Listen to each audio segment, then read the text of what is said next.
In a day's other headlines, Iowa's Supreme Court is letting a law go into effect that bans most abortions after about 6 weeks of pregnancy.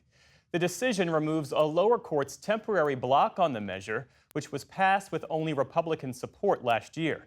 There are exceptions for rape, incest, or if the pregnancy endangers the life of the mother. 14 states now have near total abortion bans, and 3 others ban abortions after 6 weeks. The former police chief for schools in Uvalde, Texas, failed to identify the 2022 attack at Robb Elementary School as an active shooting. That's according to an indictment unsealed today. Pete Arredondo was arrested and released last night. He faces 10 felony counts of abandoning or endangering a child.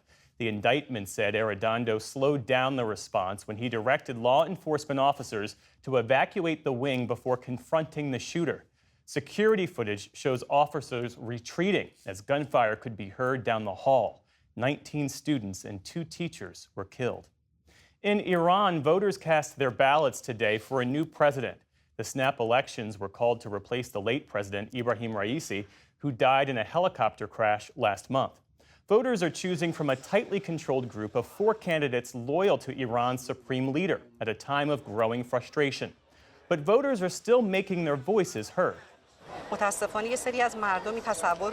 Unfortunately, some people think that the president has already been selected, but we must vote.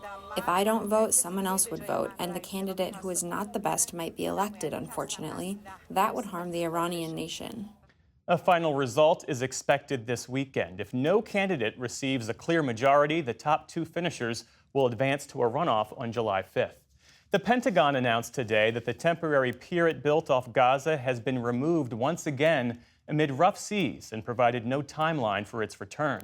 The pier started operating in May to increase aid deliveries. Just days later, it was damaged by rough seas and taken down for repairs. The pier was reinstalled earlier this month, but humanitarian groups have since suspended distributions, citing security concerns. That's left supplies piling up at a distribution point on the beach. A Pentagon official said today that resuming pier operations could depend on freeing up that backlog.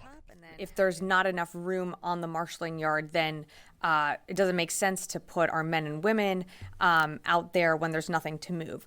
But we do need to see that marshaling yard open up to allow for aid groups to continue that distribution so that we can get more aid in. Meantime, the IDF released video today of tanks pushing further into northern Gaza and troops operating in the southern city of Rafah. Palestinian officials say tank shelling there killed at least 11 people today. The Biden administration will expand temporary protected status to more than 300,000 Haitians already living in the U.S. The program gives work permits and protections from deportation to those fleeing conflict or disasters. The designation lasts 6 to 18 months and can be extended. More than 260,000 Haitians are already in the U.S. under the program. Ongoing gang and criminal activity has left Haiti increasingly dangerous.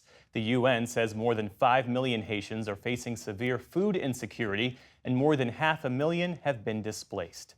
NASA said today that the first 2 astronauts to travel aboard Boeing's Starliner to the International Space Station will stay up there for a couple of weeks longer.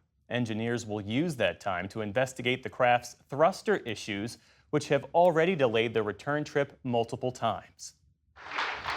Lots of cheering here in the room. Big hugs. Veteran astronauts Butch Wilmore and Sonny Williams celebrated a successful docking with the ISS on June 6th. They were due to stay on board for only about a week. And on Wall Street today, the Dow Jones Industrial Average lost 45 points.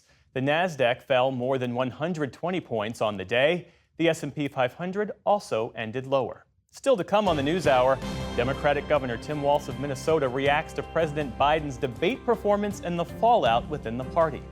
And we fact-check some of President Biden's and Mr. Trump's claims from the presidential debate.